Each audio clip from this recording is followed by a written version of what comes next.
Well, well, it appears that our less educated daughter-in-law, the unremarkable plain Jane, is about to grace us with her singing. Come on, step onto the stage, you ugly duckling, my mother-in-law sneered.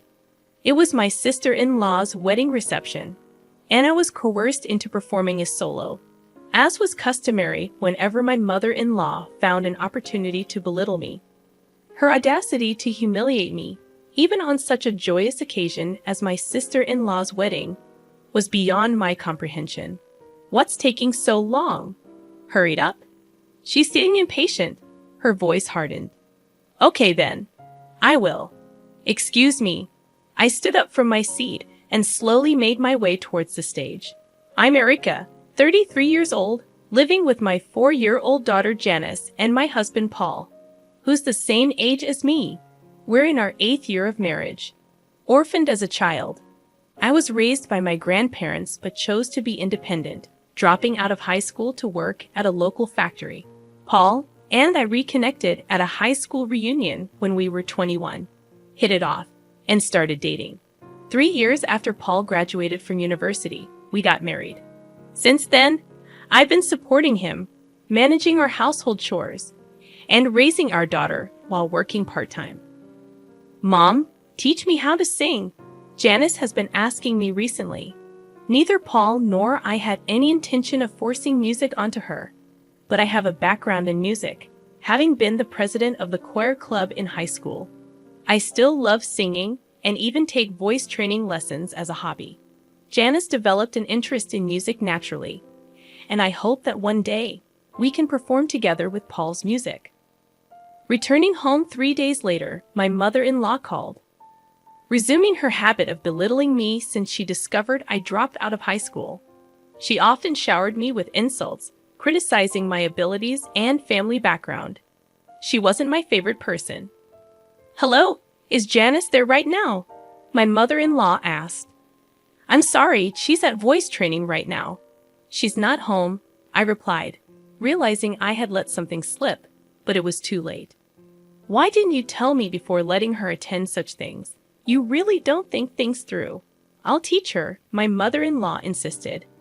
Despite her accomplished musical background, she tended to take a condescending tone when it came to music and education.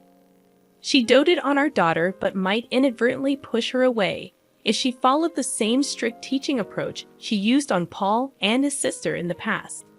Mother-in-law, I appreciate your offer, but I want Janice to have her freedom in this.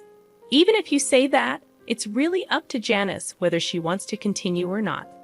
I can't force her to quit. I'm sure it would be much better if I taught her. My mother-in-law abruptly ended the call.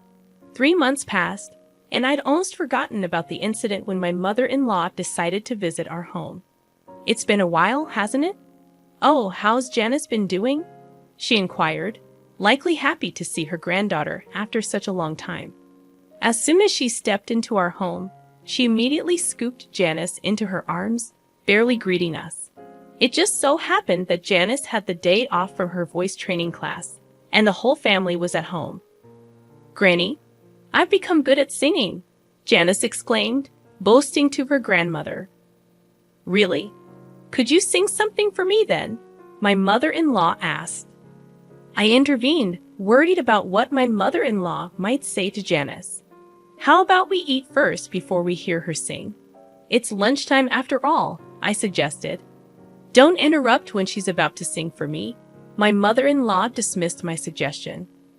I'm sorry, Janice dear. Can you sing for me? My mother-in-law asked.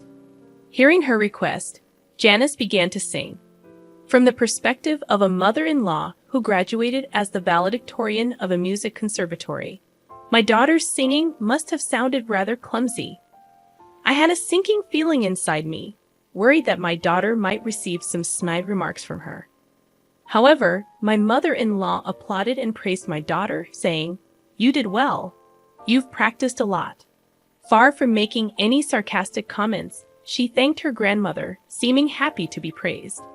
I sighed in relief, thinking that even my strict mother-in-law wouldn't make snide remarks to her granddaughter. I thought Mom might say something. I was a little worried. Paul whispered to me with a look of relief on his face. Nothing particular happened after that. But as the evening came, I realized that Janice had fallen asleep. "Excuse me, mother-in-law. Since Janice fell asleep, I'm going to take her to her room," I announced, picking up Janice and carrying her to her bedroom. After putting my daughter to bed, I returned to the living room. As soon as I re-entered, my mother-in-law said to me, "Didn't you think that Janice's singing today was terrible, Erica? It's a waste of money to let her go to a class that can only teach her to that level. I'll teach her myself." I confronted Paul as anger welled up within me. Wait a minute, isn't that a bit too selfish?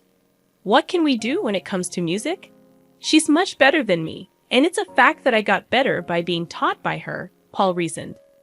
About 5 minutes of silence followed, and it was Paul who gave in and said, "All right, Mom, go ahead and teach Janice to sing for a while." Hearing those unbelievable words from Paul's mouth, my mind went blank. Is this some kind of joke? Won't they care how Janice feels? After all, she has been so happy to be interested in music. What if Janice hates music because she's taught so strictly by her grandmother? I was so angry that I felt like waking up Janice right at that moment and leaving the house with her. So I guess it means Janice is quitting the voice training class, as I said, right? My mother-in-law, with a triumphant look on her face, asked Paul and me. "All right, but remember, this is not a music conservatory, so please absolutely do not do anything that Janice would dislike." "I know, but you know I'm not uneducated like you," I retorted, stating what I had to say, knowing she'd never back off, and I let her go home for the day. That night, my husband apologized for his mother's behavior, but I did not even want to see his face. I ignored him and went to bed. The next morning, I told my daughter Janice, "From today, instead of going to the voice training class, let's have Grandma teach you to sing here at home, all right?" When she heard it, she looked very sad but said nothing and just nodded. I apologized, seeing her like that. Then, come noon, my mother-in-law arrived at our home. "Janice, starting today, Grandma is going to teach you to sing even better," she said to my daughter with a smile. No sooner had the lesson started than my mother-in-law's teaching style became more and more strict. Within an hour, she criticized Janice harshly, demanding perfection. "You're wrong. You're making the same mistake in the same place. Do it again." I knew it would turn out like this. "Mother-in-law, this isn't what we agreed to, is it? Could you be a bit gentler?" "What are you talking about? I'm being gentle. Don't interfere. Why don't you quietly do some housework that you can hardly handle?" 4 hours passed, and at last, my mother-in-law's lesson ended. "Well, see you tomorrow. Remember to practice what we did today," she left, seemingly pleased with herself. If I'm going to get yelled at this much, I don't want to sing anymore, seated in her chair, Janice said to me. I harbored an intense hatred for my mother-in-law, taking away what my daughter enjoyed and only caring about her own satisfaction. This cannot go on. I won't let my mother-in-law have her way. Her singing lessons continued in the days that followed. However, after about a week, Janice told me, "I don't want Grandma to teach me anymore. I don't want to sing." Given my mother-in-law's way of teaching, I thought it couldn't be helped. You don't have to force yourself. If you want to quit, that's okay too. So you don't want to go back to the voice training class. It was something she had started because she wanted to, and I, for my part, wanted her to continue. So I asked her that. If it's that class, it seemed that Janice hadn't come to hate singing itself. It appeared that the harsh words from her grandmother and the lack of praise, even when she felt she did well, were making it unenjoyable for her. Why don't you go back to your voice training lessons and give it another shot? I asked Janice, and as if she hadn't been upset moments before, she perked up and nodded enthusiastically. So I'm sorry to say this to you, grandmother, but from tomorrow, Janice will be returning to her original voice training classes. The next day arrived. I relayed Janice's feelings to her grandmother over the phone. How can she whine about giving up after just a week? Isn't it your fault for raising such a weak-minded child? My mother-in-law exclaimed. I retorted, well, it might be, But even though you graduated top of your class from a prestigious music college, it seems that's the only way you know how to teach. Janice told me that she preferred her voice training teacher. Fussing and fuming, my mother-in-law continued, but I ignored her and hung up. Whether she was top of her class or not, it was quite satisfying that her own teaching method had led to her being disliked by her granddaughter, who preferred her voice training teacher. After that, the visits from the grandmother ceased. I've spoken to your mother and told her it was okay if she didn't come to teach anymore. Janice said she didn't want it anymore either. I also feel like I've done something unforgivable to Janice. Back in the day, my mother was very strict with me about music, so I couldn't say anything. But I thought she wouldn't be so harsh on her granddaughter. I'm really sorry, I confessed to my husband Paul that night. When I relayed this to him, he seemed deeply regretful and apologized. I was so angry when Paul suggested quitting Janice's voice training class and having the grandmother teach her. I almost felt like punching him, but fortunately, Janice didn't come to hate music, so I decided to forgive him. 2 weeks later, Paul said, "My sister is getting married in a month, and she asks us to perform. I had never performed at someone else's wedding before. What kind of performance is she expecting?" I was planning to bring a few people from my band and do a small concert, but my sister really wants you and my mother to sing as well. Hearing that the grandmother would also be performing, I reluctantly accepted Paul's suggestion. "So, does that mean I'll be singing with your mother?" Well, yeah, that's how it seems. Singing with my mother-in-law of all people, I wondered if it would be all right. But if I happened to sing better than her at this performance, I wondered what she'll say. I started practicing the very next day, but there was no sign of my mother-in-law practicing at all. "Mother, aren't you going to practice?" "I'm fine. I'm much better than you, even without practicing. After all, practice is something that people like you, who are not very good, need to do." I tried asking because I was curious, but the only response from my mother-in-law was sarcasm. I decided it was a waste of time to engage with her and focused on my own preparations. After we decided what song to perform, I also increased the frequency of my voice training lessons. I was sick of being ridiculed by my mother-in-law, and above all, I was anxious about performing in public after such a long time without proper training. On the day of my sister-in-law's wedding, the ceremony went smoothly, and the time for the entertainment had finally come. First, my husband Paul took the stage and began to play his music. As expected, given he plays regularly, he was confident and exuded an elegant aura. I was utterly mesmerized by Paul's performance. "I'm not feeling well today. Could you sing on your own?" Then, out of the blue, my mother-in-law told me to sing solo. "What? That's so sudden. It's not fair." "Well, there's nothing we can do about it." "Or what? Are you too embarrassed to sing in front of others because you're uneducated and ugly?" She said this without a hint of remorse. "Okay, I know it. She's doing this on purpose," I thought and decided to retort. "Being uneducated and ugly. I've practiced hard, so I won't be embarrassed singing in front of others. I asked you several times if you needed to practice, but you showed no signs of doing so." Could it be that you're actually a terrible singer?" "That's not true." My mother-in-law raised her voice in response to my question. The people around us began to stir, wondering what was going on. Sorry. It's nothing." I got up from my seat, apologized to those around me, and then pressed my mother-in-law further. "Graduating as valedictorian from the music college, you sure talk big about teaching others, huh? Are you running away because you're embarrassed to sing with me since I'm better?" I whispered this in her ear. "What did you say?"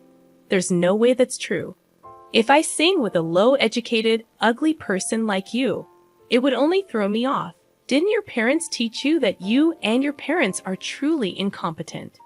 She disparaged me as being uneducated and ugly and even insulted my parents in front of everyone.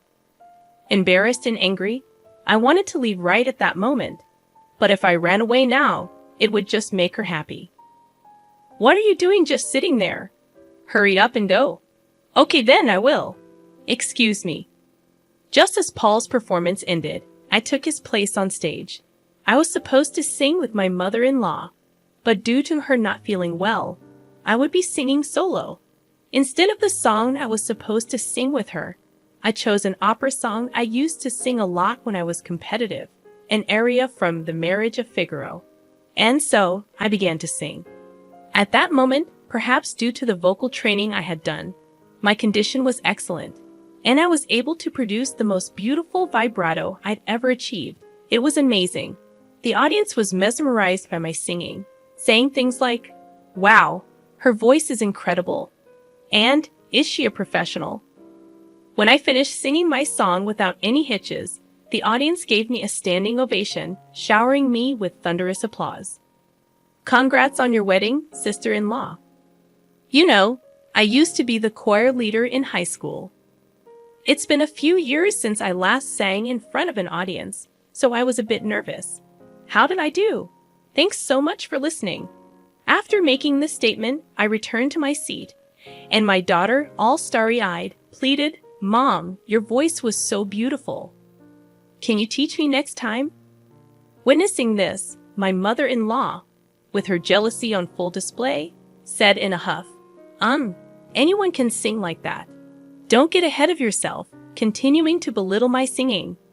Just as I thought the entertainment segment was over, my sister-in-law unexpectedly said, "Mother-in-law, and you should sing too." Words that I didn't expect came out from my sister-in-law.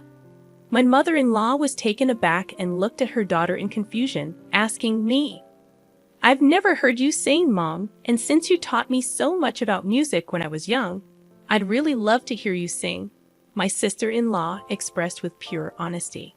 The attendees chimed in, "Mother-in-law, you should definitely sing." Words had gotten around that my mother-in-law was a top graduate from a prestigious music school, and the crowd grew increasingly excited for her performance, creating an atmosphere where she felt she had to sing. "Well, with all this, I guess you have to sing now, don't you?" I did not hesitate to add, "So, all right. If you insist," she responded, heading to the stage. The moment my mother-in-law took the stage, the energy in the room peaked. But as she began to sing, such murmurs could be heard throughout the crowd. "Wait, no way. I might even be a better singer." She must have heard them as well. My mother-in-law's voice did seem off, but even accounting for that, her singing was dreadful. She always criticized others for their singing, but her pitch was all over the place. Honestly, I felt I was still a better singer. The atmosphere grew awkward as her performance ended. Unlike when I sang, the venue was filled with a cold atmosphere, and the applause was sparse. Everyone acted as if they'd seen something they shouldn't have, as if her turn had never happened. Upon returning to our table, my mother-in-law, her face flushed red, shouted at me, "That's why I didn't want to sing. If you had sung properly, my daughter wouldn't have asked me to do this," she said to me with such an angry tone. But I didn't understand why my sister-in-law asked her mother to sing.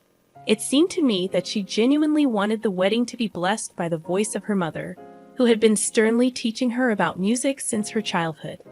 "Do you think so? To me, it seems she genuinely wanted you to sing." I shared my honest thoughts with my mother-in-law. "No way. I'm sure she knew I'm bad at singing, and this is her way of embarrassing me." I was utterly astonished at her response. She had always criticized others' music and performances, yet she herself didn't want to sing in public because she's bad at it. She never hesitates to complain about others' music, but she is like, "I don't accept complaints, although I'm a bad singer myself." Such a self-centered attitude won't be accepted. My daughter Janice might have her newfound love for music crushed by her grandmother. I could no longer bear my mother-in-law's attitude. So, a person who studied at a prestigious music school and criticizes others' music is just doing so because she can only sing this badly. But mother-in-law, isn't it great? You are able to sing alone without having to sing with a terrible singer like me. I responded to my mother-in-law with a sarcastic tone. "How dare you say that? It's your fault that I had to embarrass myself. It's not nice to say that in front of your daughter. I'm sure she's satisfied hearing her mother singing." As I spoke these words, my mother-in-law fell silent. There was a stir amongst those who'd heard what I had said to my mother-in-law. But other than that, the ceremony went on smoothly and ended without any problems. 2 days after the ceremony, my mother-in-law stormed into our house. "I just can't let it go. I want you to apologize for what had happened." I was surprised by her sudden visit, but retorted, "What exactly am I supposed to apologize for? I wasn't aware that your singing was that bad. Instead, I think you owe us an apology." "What do you mean? I have absolutely nothing to apologize for. It's your fault I was forced to sing that song I hated and embarrass myself." "No, not to me, to Janice. Because of you. Janice almost came to hate the music that she had started to enjoy. Even though you graduated from a prestigious music school, why would you torment a child who has developed an interest in music just because things didn't go your way? Is that what you learned from your music school? I haven't received any musical training from you, yet I was able to sing at the reception and even received applause. How about you, mother-in-law? Shall I give you some singing lessons? I'll teach you thoroughly." My mother-in-law was speechless hearing what I said. "If you have nothing else to discuss, please leave.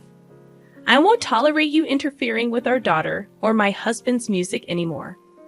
Upon hearing this, my mother-in-law left our home without another word. Her shoulders slumped into defeat. I felt a sense of satisfaction from being able to retaliate so fiercely in her area of expertise, music. It was indeed worth continuing my voice training since my youth. Without the voice training, I might not have been able to receive such applause at my sister-in-law's wedding reception. I wonder how my mother-in-law, who has always boasted about graduating top of her class from a prestigious music school, felt being scolded this way by someone like me who only has a high school diploma and was just a choir member. To be honest, I felt a sense of poetic justice towards my mother-in-law. I thought, serves her right. She shouldn't act so haughty anymore. It's been a month since the wedding ceremony of my sister-in-law, and now my mother-in-law occasionally visits our house, but she doesn't complain about my daughter's singing anymore. I actually didn't mind my mother-in-law visiting since she did not say anything about music anymore. My daughter Janice, who has improved a lot in her singing recently, is challenging a slightly difficult song given as an assignment in her class. "Mom, this song is hard, but I'll try to sing it beautifully," she declared, practicing enthusiastically. "That's great. You do your best. You'll definitely do well." Although I love singing, don't know much about the technical aspects, so I had no idea what was difficult about the song. But seeing my daughter working so hard, that's all I could say. On that day, my mother-in-law, who happened to be visiting our house, observed the interaction between me and Janice and said, "Erica, this song is not something you can handle by just doing your best. Janice, listen well. You should do it like this." It was incredibly kind and patient of her, which was unimaginable given how she used to be, to explain until Janice understood. "Oh, thank you, Grandma. It's easier to sing now," Janice said as she listened intently to her grandmother's advice, working hard to master her assignment. "Erica, I used to look down on everyone doing music without graduating from a music college. But after meeting someone like you who can sing so beautifully without a music degree, I changed my mind. After all, we should enjoy music. Could you teach me to sing next time?" My mother-in-law said that looking at Janice singing. I was surprised to hear such a thing all of a sudden, but I'm sure the sarcastic comment I made after my sister-in-law's wedding had its effect. "My lessons are tough, you know. I grant this," I replied to my mother-in-law. "Oh, I won't do anything horrible anymore. I feel sorry for Paul too, although it's too late now. But if you're going to be tough, Erica, I'm prepared." After hearing that from my mother-in-law, I felt assured that she won't say anything about her music anymore. Although a lot had happened, the tension between my mother-in-law and me eased off, and since then, we've often gone to karaoke together, becoming close enough to sing together. I hope that one day when Janice becomes even better at singing, the four of us Meet Paul, Janice, and my mother-in-law can have a fun jam session.